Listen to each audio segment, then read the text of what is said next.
大家好，我是卡特叔叔。今天我们又夜冲南投啦。这次我们要去的露营区叫做云野露营区哦，也是一直在我们口袋里面很久的一个口袋名单。我们在做功课的时候就觉得有一件事情很奇怪哦，就是这边的路有人说很好走，那也有人说很难走。不知道为什么会有这么两极化的评价哦，所以我们这一趟就来把它摸清楚。看一下这个路况到底是怎么回事。那这一次出发前呢，也刚好收到 Think40寄来的新商品哦，一张新的暖炉桌，或者是人家说的焚火桌、围炉桌。哦，那趁这个机会呢，我就想说，刚好说周边朋友也有不同种类的，再加上自己手上有的，那这次就全部借出来哦，来一次介绍跟评比这样子。所以对这个露营区有兴趣的朋友们，以及对路况有兴趣的朋友们，就记得看到影片最后。那我们就先赶路了。哦，塞车喽！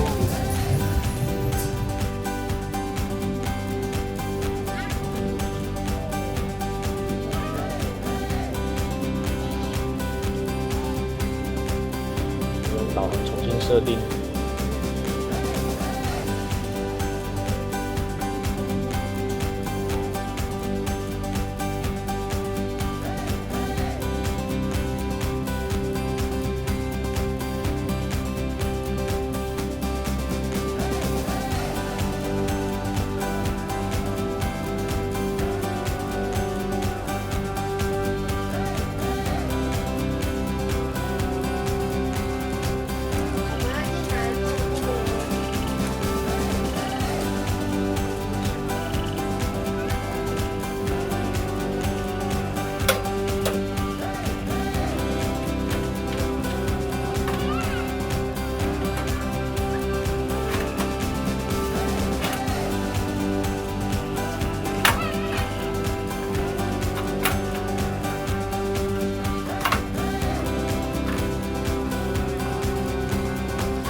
而且你这个少量的，你也不会报警。而且你也是可能隔天才发现的是什么？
爸去上厕所，在下面呢。云呢？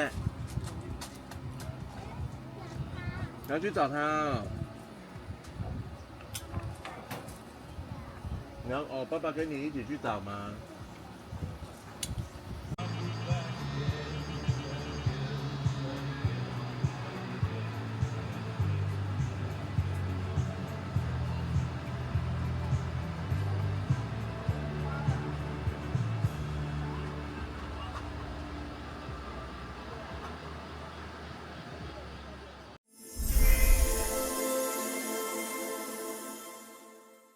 好，那我们今天来介绍一下目前市场上比较常见的3种类型的暖炉桌、焚火桌或者是围炉桌。那这一种呢，就其实这一张是我去借来的哦。这一张它其实是韩国品牌 Skogan 的山寨版。好，那因为我现在时间紧迫，我只借得到这一张。这一张就是如画面所见哈，它是由5个部件去拼上去的，它的桌板也都是每一块这样拼上去的。好，那这个是它的特点，也是它的缺点。那缺点就是它组装比较耗时，而且稳定性比较没有那么强。小孩子如果说碰到或者是稍微去撞到，有可能就整个就歪掉。而且一旦搭设好以后，要移动也非常的麻烦。所以这张这个特性，其实我会比较推荐它用在焚火的情况下。哦，那我会推荐用在焚火的情况是，它的桌板跟桌板之间的缝隙蛮大的。那我们知道焚火的话，它会长期处在非常高温的情况，特别是有一些人喜欢像那种萤火晚会那种大火烧烤的哦，那就必须要用这张桌子，而比较不适合另外2张哦，因为我们都知道铁长期受热，它有可能会变形。那它这个的细缝就成为它焚火状态下的优势，也就是说这一种类型的它比较不怕受热变形。那这张它是对岸掏回来的山寨版，原版它是韩国 Skogan 品牌出的。原版跟山寨版，就我所摸过的差别哦，原版的它比较坚固，而且它的脚比较不会那么软哦。刚刚我在装的时候，我们画面就有带到这张的脚就是会比较能 Q 哦，那就是1分钱1分货了。如果说有要入手这个的话，我会比较建议入手正版。正版的价格我记得是8800块。那第2张这一张是来自韩国的 Second Step 哈，那这一张的特点就是它展开速度超级快。我示范一次哦。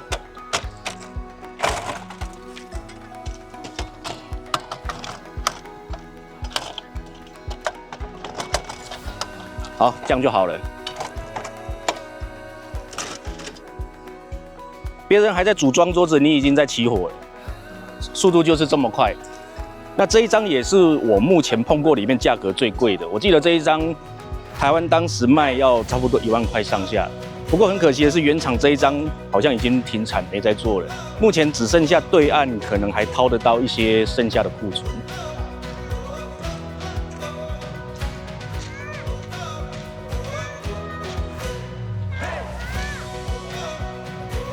那这一张呢，其实我都是把它放在帐篷里面当暖炉桌，我不会把它拿来当焚火。一来是因为它的价格比较高吼，放在焚火的环境里面比较容易弄脏它。这不是说它比较娇贵的意思，而是因为我个人比较惜物，所以这一张我就是比较不会拿来当焚火用。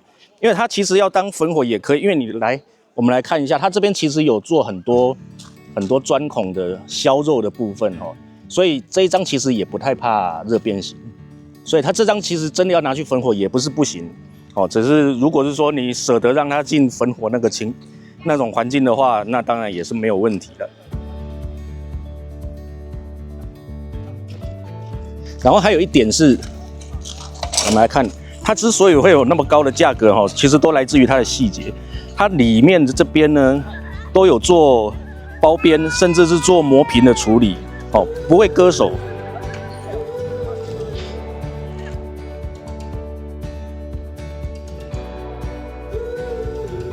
而且它的收纳体积算是非常小的，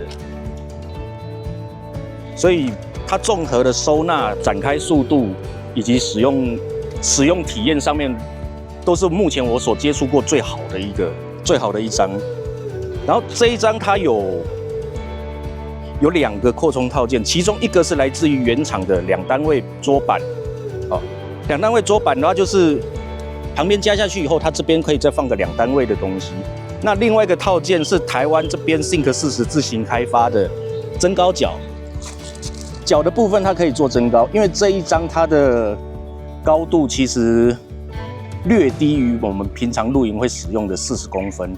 哦，我个人是觉得，老实说有一点矮了，所以如果是说你真的觉得它太矮的话，其实 Think 40他们是有在做客制增高脚的服务。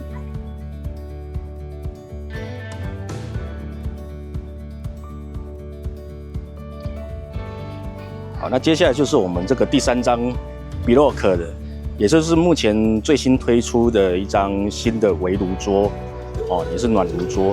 那这一张其实就像我刚刚说的那样，它没有做太多的缝隙，所以其实我认为它可能不太适合焚火，比较适合当作业桌或者是暖炉桌这样子。那这一张也是这3张里面售价最便宜的，目前预购价是6980，那预购数在你们看到影片的当下，有可能已经被抢光了，或者是剩下不多名，所以如果到时候有兴趣的话，可以自己去私讯联络 Think 40的小编看看。好，那我接下来讲一讲这一张的特点是哪些。首先就是它6980有包含了2单位桌板，就是这一条2单位桌板，以及它的脚本身就附带有调整高度的功能，所以它6980全部都包在里面，你不需要再加价购。可是它之所以会卖6980，其实还有一个原因哦，就是反映在价格上的是它的做工就没有前2张那么细哦，特别是它桌子里面这些边角的部分没有处理得很好，会割手。所以拿到这一张桌子的小伙伴们，我建议组装的时候戴个手套，或者是回家的时候拿到手的时候，稍微用砂纸自己处理一下。那就是这一张跟其他2张不同点之一哈。然后这一张它的重量跟收纳体积还有使用面积也都是这3张里面最大的。你可以看看这个桌面，跟刚刚其他2张比就看得出来。所以我才会说它这一张比较适合当作业桌或者是暖炉桌，因为它的使用面积比较大。但它的组装也是我刚刚摸这3张里面数1数2会花时间的。它这一张还有一个优点就是它的4个桌面都有开这各开这2个孔，这2个孔的间距刚刚好是 Snow Peak 这种公规的这种框栏的这个可以直接套用。那最后呢，如果仔细回看，你会发现这3张桌子其实都有各自不同的擅长以及价格带还有特性，很难会有一张打天下的那种情况。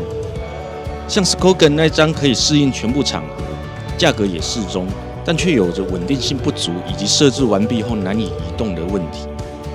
那 Second Step 这张也有着近乎全场景适用的适应性，最小的收纳、最快的展收速度以及最精细的工法，甚至兼顾了扩充性。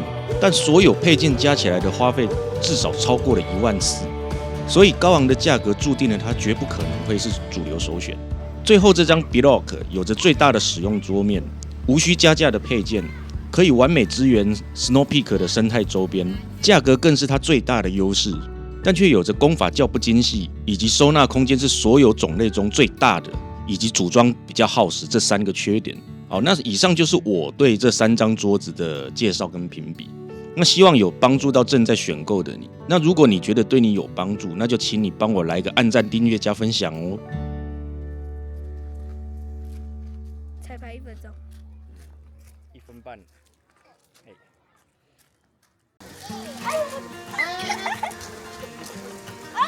太危险了！回来哦，回来，来。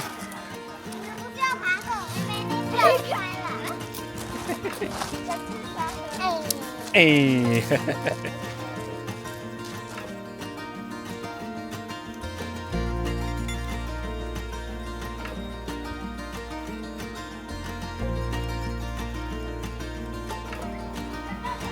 睡个午觉起来就变这样。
他不用了，他没买票了，他不用了。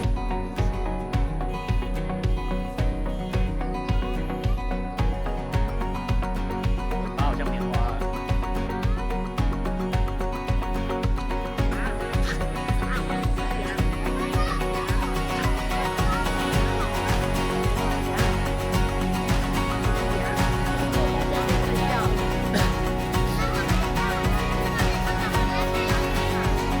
那一坨应该是他的表演。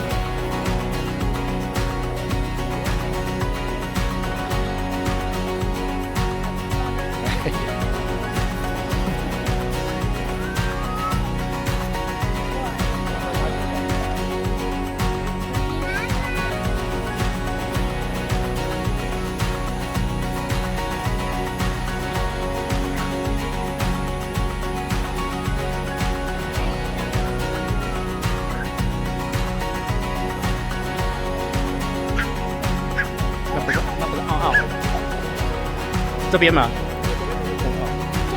对啊，我刚刚就一直在讲了，辉仔他们在这里了。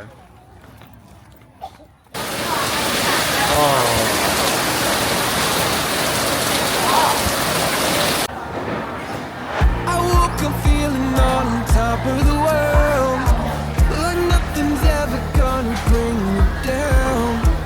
This feeling got me flying high as a bird. I may never touch the ground. It may not be my birthday, but I just wanna celebrate. I just wanna celebrate. 好，那我们现在已经吃饱逛完，在回家的路上哈，那我现在就来说一说为什么会有这两条路线的分别哈。我们这一次回来走的就是传闻中比较不好走的另外一条，就是照片上那个左边这一条上去。那这一条左边这一条跟右边这一条最大的不同就是左边这一条不知道为什么它有做一个2.7公尺的限高。哦，而且我们有注意到一点，就是左边这条上山的路线呢，不知道是因为我们这次来的天气比较不好，还是怎么样哦。我们发现路边的落石特别多，所以相对就比较不适合夜冲上山。所以夜冲上山，我是强烈建议直接走右边那一条上去。那你说好不好走呢？其实我们这一行人有人夜冲是走左边这一条路上山。哦，那再加上我们从左边这一条下山的心得是，我们是不觉得以路况来讲，甚至是弯还有坡度，不觉得有特别的难走，因为它一样都是有柏油路。那路宽方面，它跟右边这条上山最大的不同就是右边这条很宽，它几乎90%都是中间有画双黄线，哦，也就是双向单向，你不用担心会车。可是左边这条路上去的话，就会有碰到，万一有车要下山，就会有被小箱掐要会车的问题。哦，差别就在这边啊。你说难走吗？其实我觉得不会。你不要看地图上面还弯弯绕绕，看起来很恐怖，其实不会。哦，但是综合我刚刚说的以上那些情况哦，我还是建议，如果你时间上没有绝对的压力的话，还是尽量走右边那边上山会比较好。好，那我们这一次影片就到这边。那如果说你也有来过这边，也是有经历过这两条路的选择哈，也欢迎在底下留言处说说你的看法跟你当初的选择。好，那我们下次露营见，拜拜。